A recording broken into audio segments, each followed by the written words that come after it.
Oltin baliq. O'zbek xalq ertagi. Qadim zamonda bir kambag'al chol bor ekan. Bu chol dengiz bo'yida yolg'iz o'g'li bilan yashar ekan. Ular juda faqir bo'lib, bechorahol kun ko'rar ekanlar.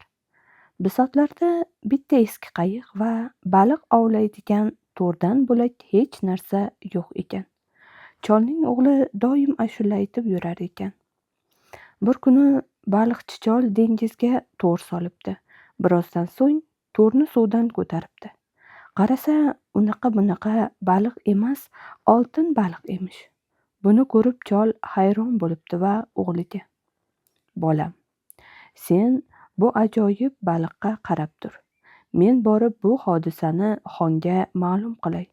Zora-mora xon bizga kattaroq in'om bersa", dedi-da shaharga jo'nab ketibdi. Yosh yigitcha baliqning to'rda qiynalayotganini ko'rib rahmi kelibdi. Otasining kelishini ham kutmay baliqni dengizga qo'yib yuboribdi. Oltin baliq dengizga sho'ng'ib ketibdi. Xon o'zining vazir-vuzarolari, posbonlari bilan yetib kelib yigitga: "Qani ajoyib baliq, ko'rsat", deb buyruq qilibdi. Yosh baliqchi o'zini boshini quyi solib xonga: "Baliqqa rahmim keldi. Uni dengizga qo'yib yubordim", debdi. Xon baliqchi yigitdan bu so'zni eshitib cholga: "Sen yaramas chol, arzimagan bir narsa uchun meni shuncha ovora qilding. Dunyoda oltin baliq ham bo'larmidi?" deb baqiribdi. Shunda keksa vazirlardan biri xonga qarab: "Hazrati oliylari, men 70 yildan ortiq umr ko'rdim, lekin bunday ajoyibotni eshitmagan edim", debdi. Chol oltin baliq tutgani rost ekanini ishontirishga ko'p urinsa ham, xon uning so'ziga sira ishonmabdi. Xon baliqchi yigitning qo'l oyog'ini boylab eski qayiqda dengizga oqizib yuboribdi. Xon o'z ishidan xursand bo'lib, dabdaba bilan saroyga qaytibdi. Boyaqish chol esa dengiz qirg'og'ida voy bolam deb yig'lagancha qolaveribdi. Bir fursatdan so'ng qayiq ko'zdan tamoman g'oyib bo'libdi. Qayiqni kuzatib, ko'z yoshlarini oqizib turgan chol zolim xonning zulmidan g'azablanib, unga la'natlar o'qibdi. Endi so'zni yosh baliqchidan eshiting. Baliqchi yigit har nafasda o'z halokatini kutar ekan. Lekin qayiq shamol kuchi bilan hamon olg'a qarab suzib borarkan. Bir qanchadan keyin uzoqdan bir orol ko'rinibdi. Kuchli shamol qayiqni bir nafasda orolga eltib qo'yibdi. Qayiqning tumshug'i qirg'oqda qumga urilishi bilanoq daraxt orqasidan bir yosh yigit chiqib kelibdi. U yosh baliqchiga judayam o'xshar ekan. Go'yo bir olmaning yarmisi u-yu, yarmisi bu ekan. Yosh yigit kela solib yosh baliqchining qo'l oyoqlarini yechibdi. Yosh baliqchi bu mehribon yigitcha bilan ko'rishibdi. Orolda uchragan yosh yigit yonida bir kulcha chiqaribdi. Uni ikkovlari baham ko'ribdi. Shunday qilib, ular orasida chin do'stlik boshlanibdi. Bir kun ular poda boqib yurgan bir cholga yo'liqishibdi. Do'stlar orolda o'zimizdan boshqa hech kim yo'q deb o'ylar ekan. Cho'pon bulardan hol ahvol so'rab so'z boshlabdi. Bu yerdan 3 kunlik yo'l narida katta bir xonning yurti bor. Xon baxtsizlikka uchragan. Uning go'zallikda tanho bo'lgan bitta-yu bitta qizi tug'ilgandan beri bir og'iz ham so'z aytgan emas. Xon barcha xalqqa xabar beribdi. Kimki qizimni davolatib gapirtira olsa, men shu kishiga eng yaxshi in'omlar beraman. Bordi-yu gapirtira olmasa, u kishining boshini tanasidan judo qilaman, degan. Ana o'shandan beri allaqancha navqiron yigitlarning boshi ketdi. Do'stlar o'ylashib turib, keyin baxtlarini sinamoqchi bo'lishibdi. Ular xon saroyi oldiga borganida yigit yosh baliqchiga qarab, avval men baxtimni sinab ko'ray. Agar xon qizini davolay olsam, tekkan inomlarni o'rtada bab-baravar bo'lishib olamiz, debdi. Yosh baliqchi ko'nibdi. Yigit esa xon saroyiga kirib ketibdi. Yigit haram eshigi oldida 2 kanizakni uchratibdi. Ulardan biri achinib yigitga: "Sen qatori ko'pgina bahodir yigitlar xon qizini davolashga urinib ko'rdilar. Lekin ularning aziz boshlari hisobsiz kalla suyaklaridan yasalgan minorani yana bir pog'ona yuqoriga ko'tardi. Seni ham shunday baxtsizlik kutadi", debdi.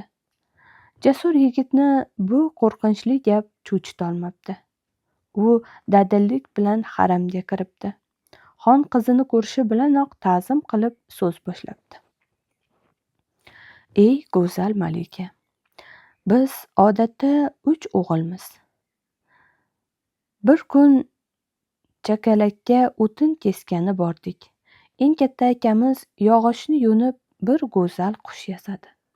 Qush shunday ustalik bilan yasalgan ediki, xuddi tirik qushga o'xshardi. O'rtancha akam daraxtzorga borib eng nozik qushlarning patlarini topib kelib, yog'och qushchani bezatdi. Qush yana go'zallashib ketdi. Men bir sehrli buloq topdim. Qushni shu sehrli buloq suviga cho'miltirdim. Qushcha tirilib sayrab yubordi. Ana o'shandan to shu pallagacha bizning o'rtamizda hamon janjal davom etmoqda. Har birimiz qushni meniki deb da'vo qilamiz. Janjalimiz juda zo'rayib ketdi. Ey go'zal qiz, qush kimniki bo'ladi? Siz bizning janjalli ishimizni bitirib bering." Bu gaplarni eshitgan qiz qaddini ko'taribdi. Qop-qora uzun kipriklarini uchiribdi. Chehrasi ochilib, salgina jilmayibdi. Tovush chiqarmay barmog'i bilan og'zini ko'rsatib, boshini tebratib qo'yibdi. Yigit g'azablanib o'shqiribdi. "Modomiki sen uchun men qurbon bo'lar ekanman, shuni yaxshi bilki, men bilan birga sen ham halok bo'lasan." Yigit shu so'zlar bilan qiz boshiga qilich ko'taribdi. Qiz qo'rqqanidan yerga o'tirib qattiq qichqirgan ekan, og'zidan bir oq ilon tushibdi. Ilon buralib vishillab o'zini yigitning qalin charmli etigiga uribdi. Lekin yigit quturib kelayotgan ilonning boshini etik poshnasi bilan majaqlab tashlabdi. Qiz yoshli ko'zlarini yigitga tikib, barmog'idan uzugini chiqarib: "Bu uzukni olib saroyga, otam oldiga bor. U seni mukofotlaydi", deb uzukni yigitga beribdi. Yigit uzukni olib do'stining oldiga ketibdi. Yosh baliqchi uni uzoqdan ko'rishi bilan yugura kelib, u bilan quchoqlashib ko'rishibdi.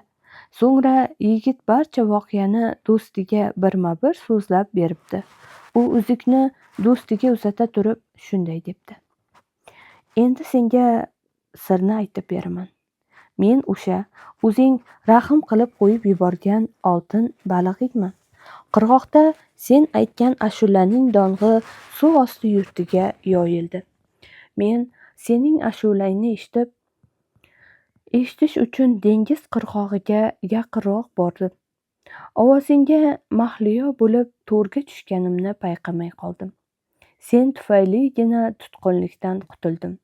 Xon posbonlari qo'l oyog'ingni boylab qayiqda oqizib yuborishni ko'rib g'azablangan edim. Seni qutqarish yo'lini izlab eng yaqin do'stlarim bo'lgan baliqlardan bir qanchasini chaqirdim. Ular sening qayig'ingni suvga cho'ktirmasdan yelkalarida ko'tarib keltirishlarini o'tindim. Chin do'stlarim o'tinchimni bajo keltirib, seni bu orolga olib keldilar. Men bu yerda sening shaklingga kirdim. Shu qisqagina vaqt ichida sening sofdil yigit ekaningga yana ishondim. Seni o'z akamdek ko'rib qoldim. Endi o'z joyimga suv ostiga ketishim kerak. Bu uzukni olib bor, xonga ber. Mabodo kerak bo'lib qolsam, ko'k dengiz qirg'og'iga kelib, meni 3 marta chaqir. Xizmatingga darhol tayyor bo'laman. Shu so'zlardan so'ng baliq yigit bilan xayrlashibdi va bir sho'ng'ib ko'zdan g'oyib bo'libdi. Yosh baliqchi qadrdon do'stidan ajralib qolganiga qattiq qayg'uribdi va biroz vaqtdan keyin xon saroyiga jo'nab ketibdi. Yigit xon saroyiga kelib, ichkari kirishga ruxsat so'rabdi, biroq xon so'zidan qaytibdi. Qizini bermaydigan bo'lib, yigitni saroyga kiritmabdi. Shundan so'ng yigitning dardu dunyosi qorong'u bo'lib orqasiga qaytibdi va shaharning narigi chekkasidagi bir temirchiga shogird tushibdi. Oradan bir hafta o'tgach, bu voqeadan xonning qizi xabar topib qolib, o'zini o'tga cho'qqa urib, zor-zor yig'lab otasiga bunday debdi: "Agar meni davolab tuzatgan o'sha yigitga bermasangiz, shu bugunoq mendan ajraysiz. Endi menga tirik yurish harom", deb haram ichida o'tadigan katta suvga o'zini tashlamoqchi bo'lib turganida uni zo'rg'a ushlab qolibdilar. Xon noilojlikdan qizini yosh baliqchiga beradigan bo'libdi. Hamma odamlar to'yga aytilibdi. Xizmatkorlar yosh baliqchiga sarpoy kiygizibdi. Ertasiga to'y boshlanib, nog'ora karnay-surnaylar chalinibdi. Shunday qilib, yosh baliqchi xonga kuyov bo'libdi. Lekin xon kuyovini juda yomon ko'rar, undan qutulish yo'llarini izlar ekan. Yosh baliqchi esa xonning taxt saltanati saroylarini yaxshi ko'rmas ekan.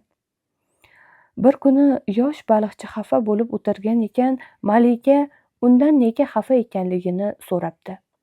Yigit bunday deb javob beribdi: "Men bu hashamatli saroyda turolmayman.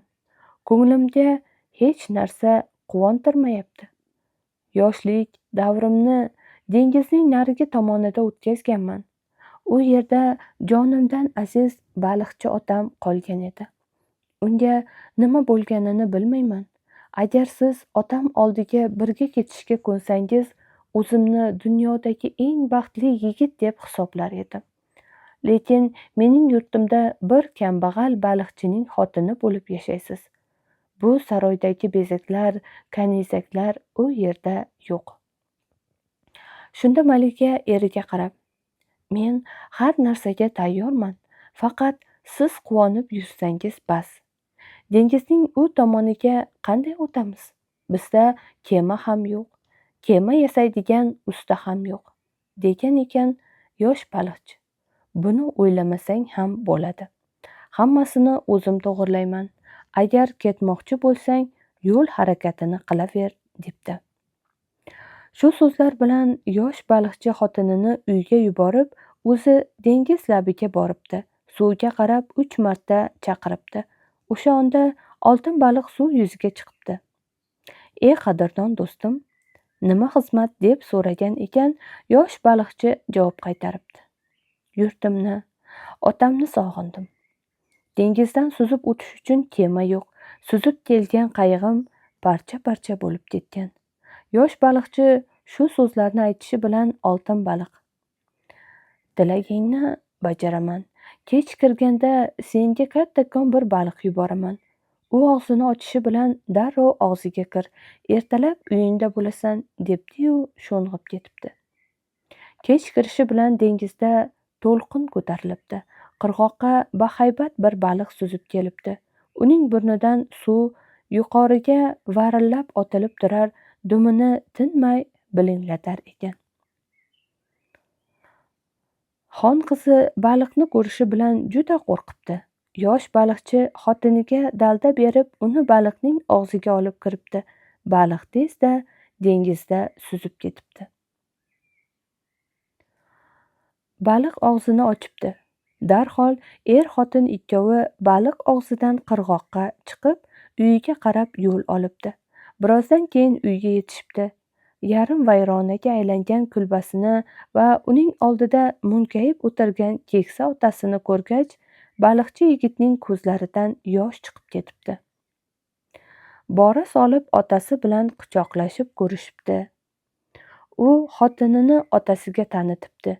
Chol juda quvonibdi.